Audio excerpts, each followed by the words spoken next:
Alright, we can finally get started on some actual code. One thing I want to point out though here, I had created this file inside the meta inf folder directly. Um, you have to create another folder called services and then put that file inside it. So the folder structure there was incorrect. Um, you'll know you did the right thing when you come here and then it actually, well, on IntelliJ at least, it autocorrects. So yeah, but that's related to the processor, but I just wanted to point that out. Anyway, so let's start on actual implementation. So inside our API, what we want initially is obviously an important piece is the mock annotation, right? This is what we're going to use to actually mock things. Well, annotate things that are to be mocked. Obviously, there's a couple things we want to add on it. Um, so, long story short, the when you create an annotation, you have to tell the compiler to retain it in different times. This one is going to be retained only in during annotation processing, and that happens in run compile time. So we add retention policy. We call source. Source means it's only in the source code, but you're not going to be able to see this in runtime if you check the annotation with reflection, because it's not going to be there. And we're going to target for this. Target is where you can use your annotation, like what type of things. Like you can have annotations at the class level, you can have annotations on the method level. This one is particularly for just fields. So we're going to do element type field, and that's it. So this. And our annotation process that we created is going to filter classes based on this. So now that we have that, let's create some interfaces.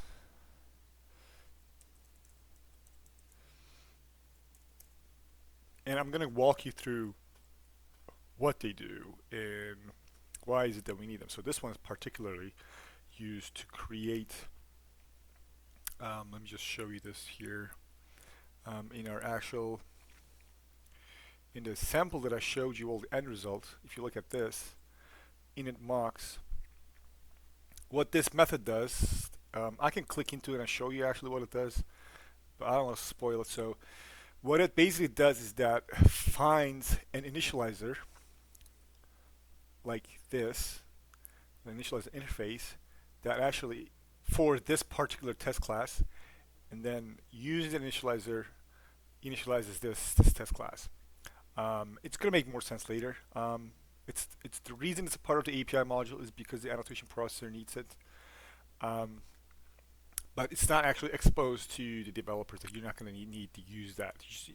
But because I'm trying to show you everything that happens under the hood. Obviously, we need that. So what that does is that it accepts hold on a second. Nope, move this over here again. Cool. It acts.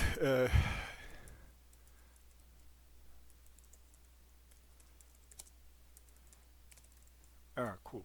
So it's gonna accept an object, and then it's gonna know. The annotation processor will actually create a test initializer for each of your test classes, and then each of them will have implemented this method, and they're gonna know the type that they're being created, the test class type they're being created for, and this object class will be cast to that type, and then all of its fields will be populated. But you don't need to worry about that just yet. Just know that test initializers get initialized per test class. And then we're going to create another interface called mock. Every single one of our mocks will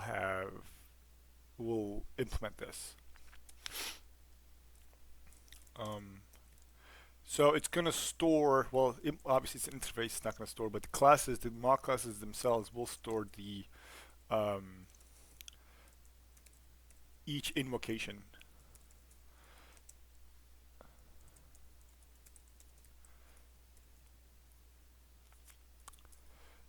And why are we doing this way? I'll explain in a second. A list of objects basically are the parameters for each method call. Um, this string here is a unique ID for each method. Each method of a class that's being mocked will have a unique string ID associated with it. So basically, this is a list of each invocation for that particular method, and the parameters for each invocation are a list of objects.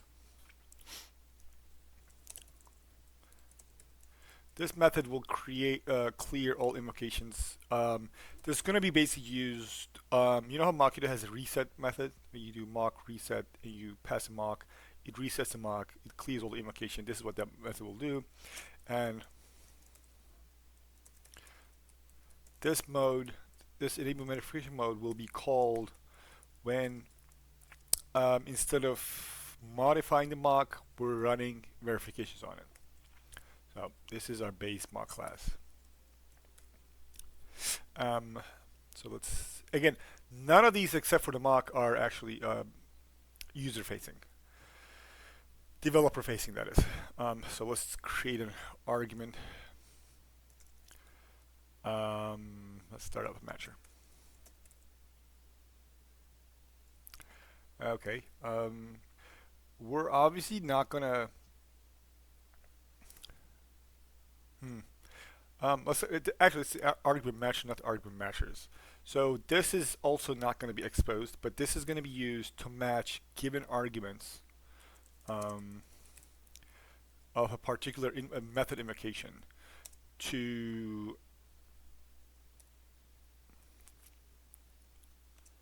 the one you're actually calling. Um, to the ones that you pass in when you're calling it. So when you do a when, like again, going back to this,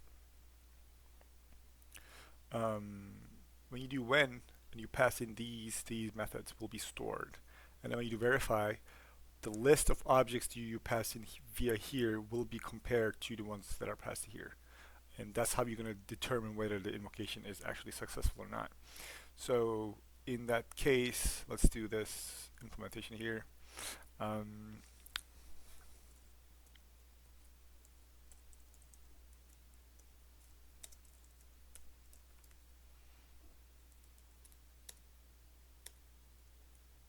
Actually, let's call something else. When parameters. Let's go preset params. That's better.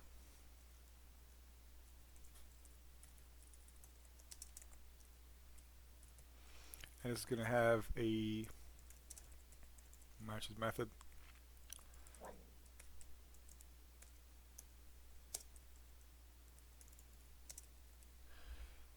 My dog has been crazy.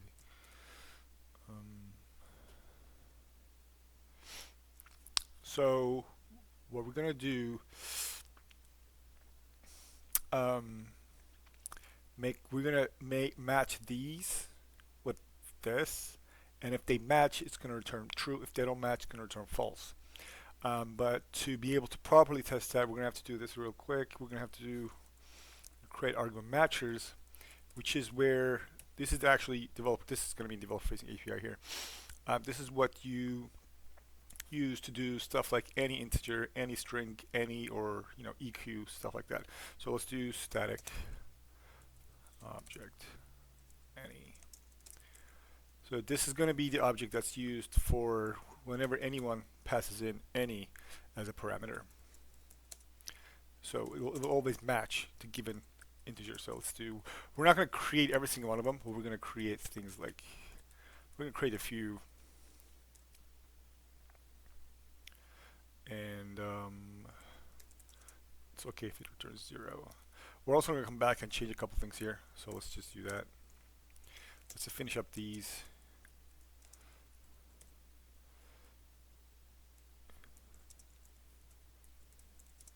They're always going to return just their return values are absolutely irrelevant.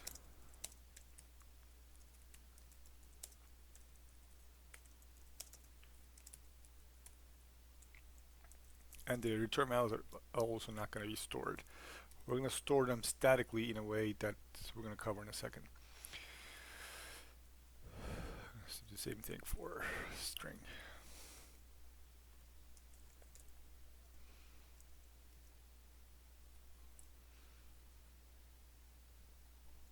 Again, doesn't matter. I guess we can return null.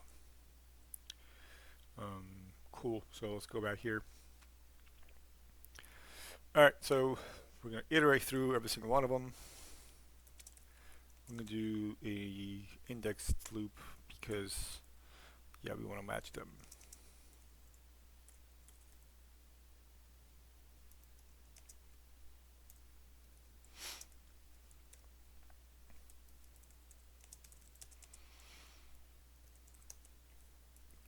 And then so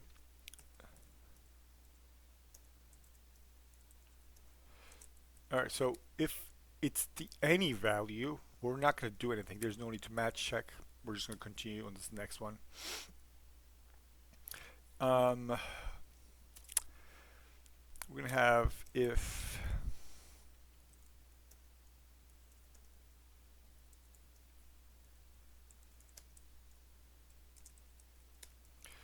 they don't match, we return false, meaning the invocation is not a match. But if you reach the end, that means true. That means everything else matches. So we're gonna add one more case here for the case of argument captors. So let's just do that. Well, before we do that, so everything we have right now, actually, this, for instance, it's missing significant code that we haven't covered yet. So let's just write that. There's a lot of boilerplate code that we need that we haven't written, but we do need. So let's just do that. And it's gonna be this is the class that actually brings everything together, Mockito. Okay, so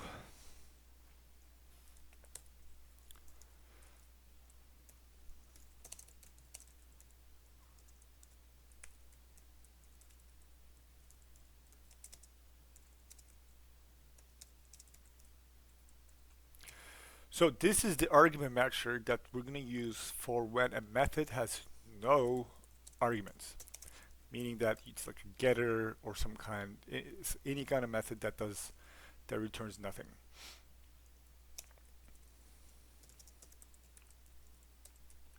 And then this is, you know how I mentioned that each method of every mock class will have a unique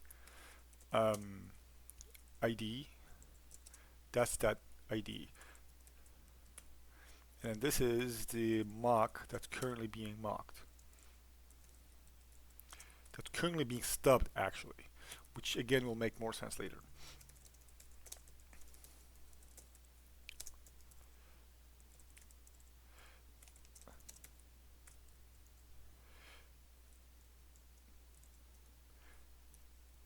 This is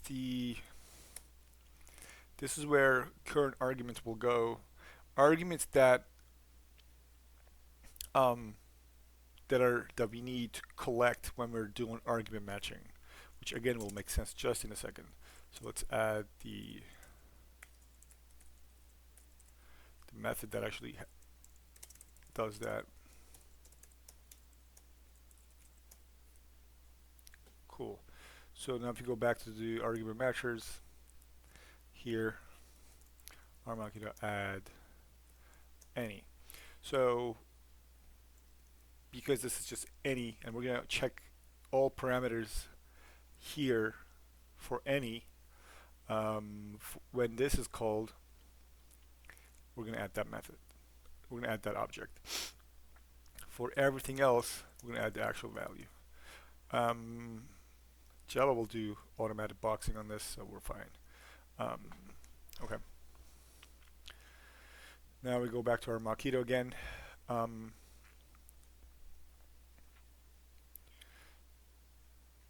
I mean, yeah. Are we missing anything else here? Here we're not missing anything else.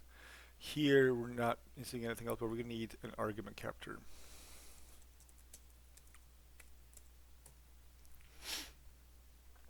Argument capture is actually very, again, like short class.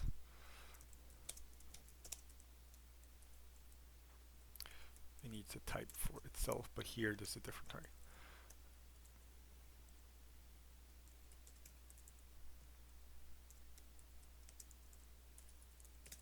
Again, I'm creating this because this is what Mockito currently has. I want to match the exact same API. Mockito also does like a capture annotation. We're not going to do that.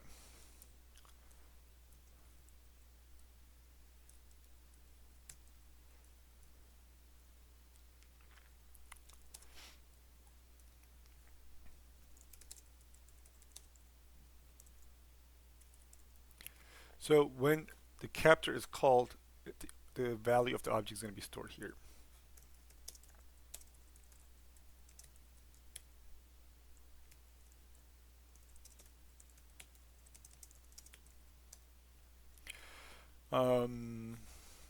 So let's go back to our Mockito, add some APIs here.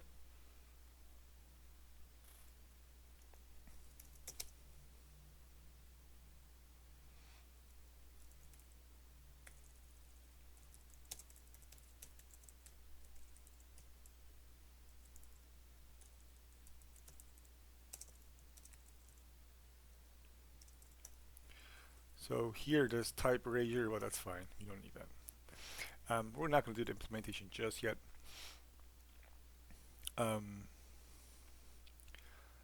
Just so this API here works.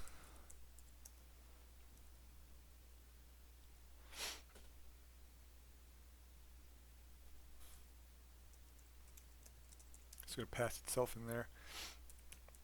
And then it's going to add an argument capture key. And this is the argument that we're going to check again inside argument capture. Argument matcher. And it's going to return nothing. Well, let's go ahead and fully implement this because you only have like a couple more lines.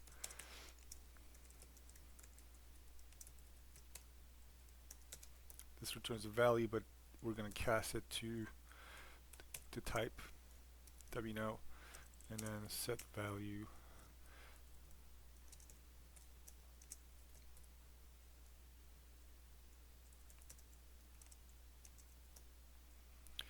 Cool. So this class is complete. We're not going to like mess with this again. So we're going to come back to the argument matchers this time though.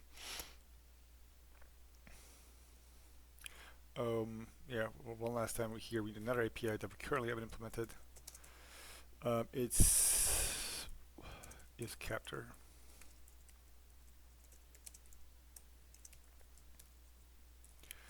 We're going to change this. Obviously, it's not going to be this way. And then we're going to add another one.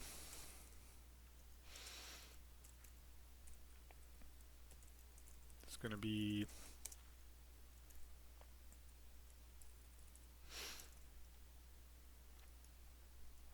obviously they're all static. Again, I made these package private because we don't want them to be exposed to the developer. But obviously, right now everything's in the same package. But in a real life scenario, this is the right thing to do. And yeah, this just gets the capture.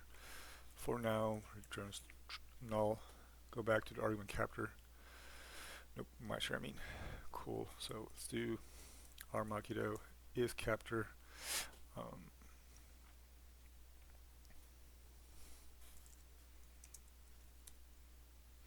If it's the capture, I'm gonna do get capture. We're gonna continue again. If it's an argument capture, we don't need to do anything. We can treat as any because the whole point of having a captor is that you delegate the actual verification to your own piece of code that you write elsewhere. So, but we are going to set the value of the captor to parameters get I. Okay, so let's quickly again go through what happens here. The whole goal is this class is to, given these parameters that are preset, it makes sure that the invocation with these parameters match. So it decides whether it's a match or not. If it's any, it's set here. If it's any something, anything, it doesn't check. If it's a captor, it doesn't check, but it knows that the parameter match here is the parameter that's actually that needs to be captured. So it gives the argument capture that value. If it's not any, if it's not a if it's not being captured, then it does the check. It checks the given parameter against the one that's being used in the invocation and returns true. And we are right now done with our captor. We're done with our matcher. We're done with our argument matches here as well. So this is complete. And so everything else we're going to do in our Mockito class, and things will make significant more sense moving forward. So we have this, and then we need a couple more. Obviously, we also need to. Wait, we did that. So we have a means of storing our argument matchers.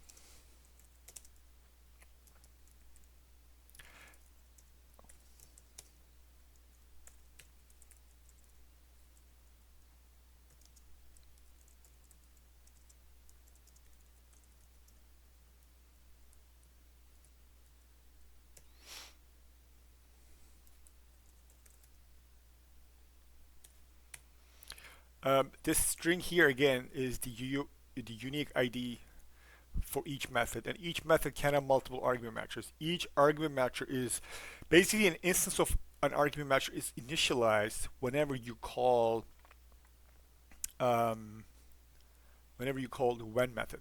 Whenever you create a when method, an argument matcher will be initialized, and the statically added values for these will be added to the argument matcher.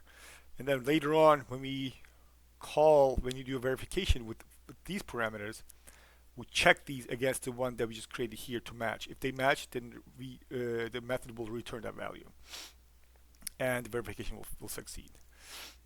So let's go back to our Mockito. Oh, this is the one we already created. We go to our Mockito here, and yeah, so this is where we store the matchers.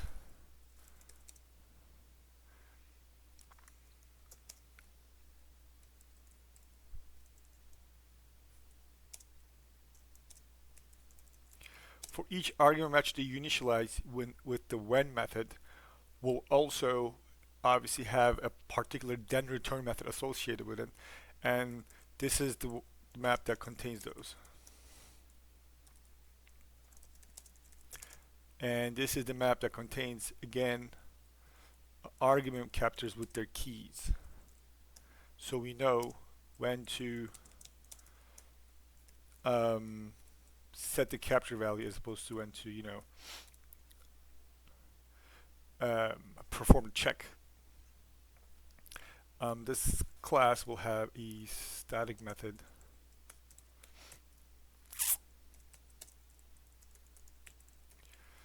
This is the method that for a particular invocation type of a method, again, method identified here, it's gonna end with the parameters. I'm gonna explain more clearly now in a second. Basically, the purpose of this method is that when you do a when statement, when a mock, then return, this will be what's being returned. What it means is that when a method with this UID is called with these parameters, get the return value. So first we check matchers contains key UID, meaning that we, for the given method, we have argument matchers, meaning that you did call the when method on that particular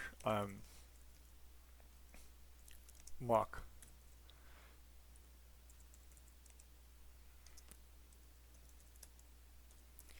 And then we'll get all of the matches, all of when you might have multiple when methods for a given mock, and we're going to iterate through them.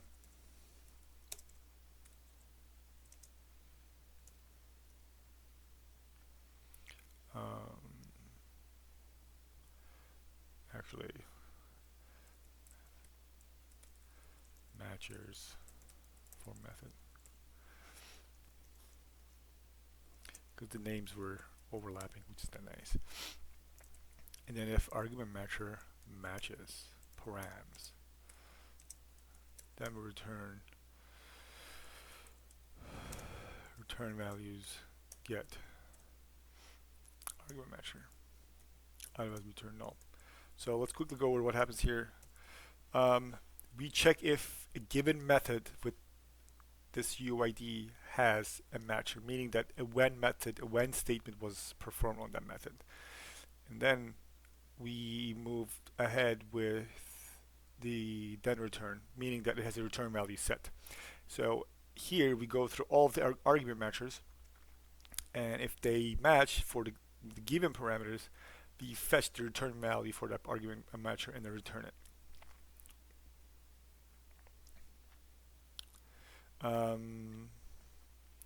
Okay, let's implement the others. Register captors,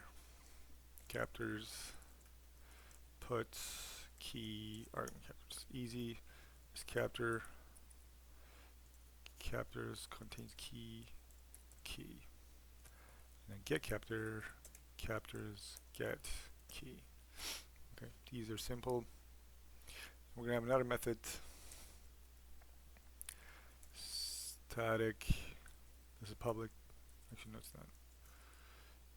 Yeah.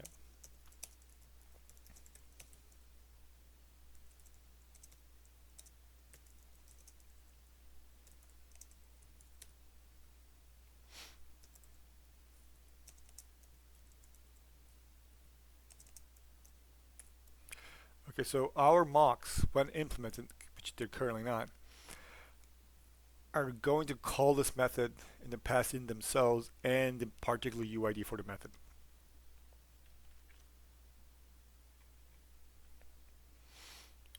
And then we're going to have another method for this is going to be public being exposed to the developer. This is the method that's going to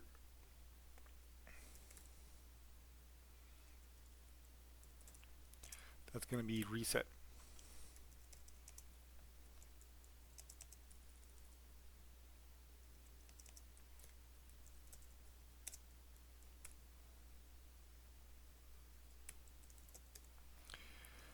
So we know we can only work with mocks, so this casting might fail, but that's fine. We're not going to worry about those kind of.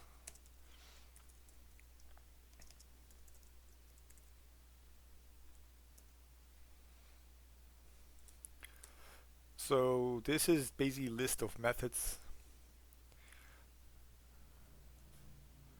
the class a particular mock has, and we're going to iterate through all of them.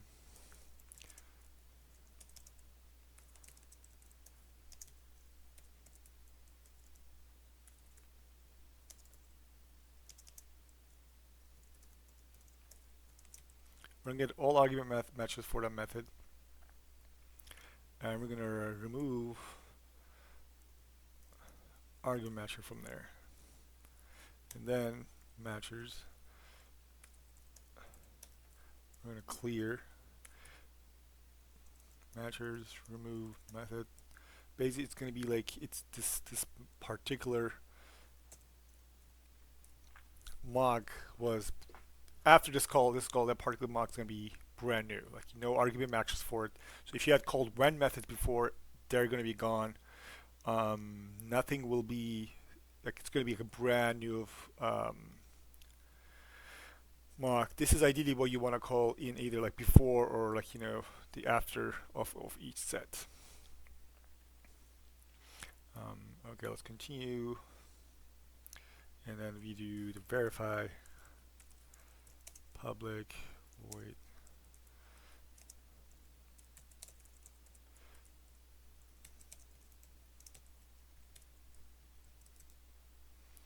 It's the same as this one.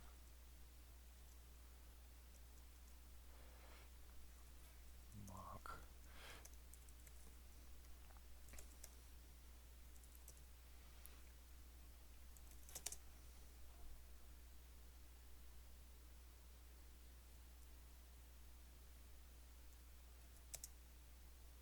Okay, that's better. Oh no, wait.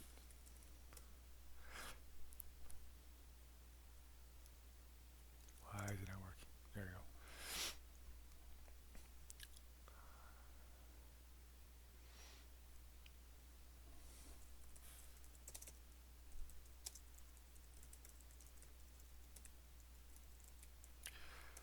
So the mocks themselves will call this method that we're creating now. Obviously, this verify is something that you're familiar with. You call verify, it returns the same thing, and then you do like a method call after that to make sure like that's how the API is used, basically, right?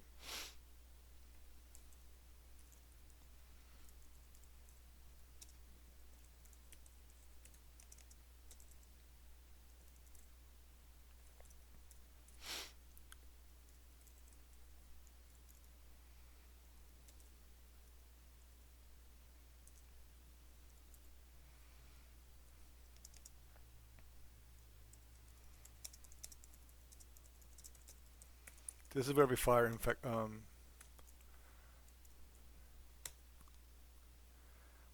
this is where we do the checks.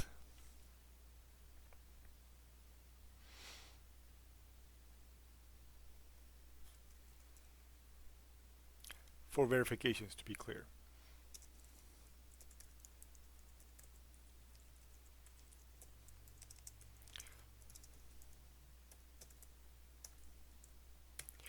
So when we do a verification check, the current args will only be initialized again with argument matchers here, because when you do verify, you do EQ any again using this. So these values will be will be added here. So for those, we're going to create another argument matcher, and then we're going to check the argument matcher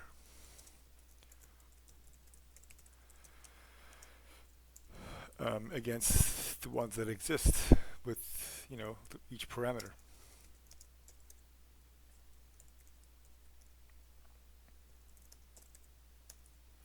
So we're going to get each invocation for the given method and their parameters, and then we're going to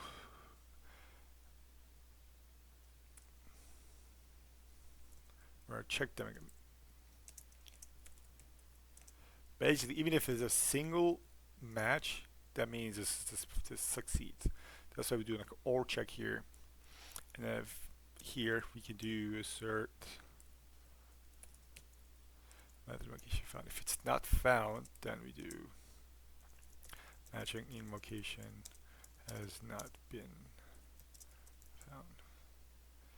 Let's add dots here. Make it nice.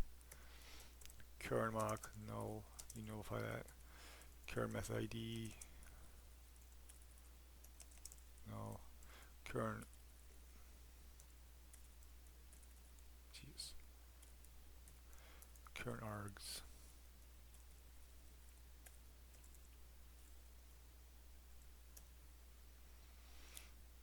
All right. What's wrong here? Oh.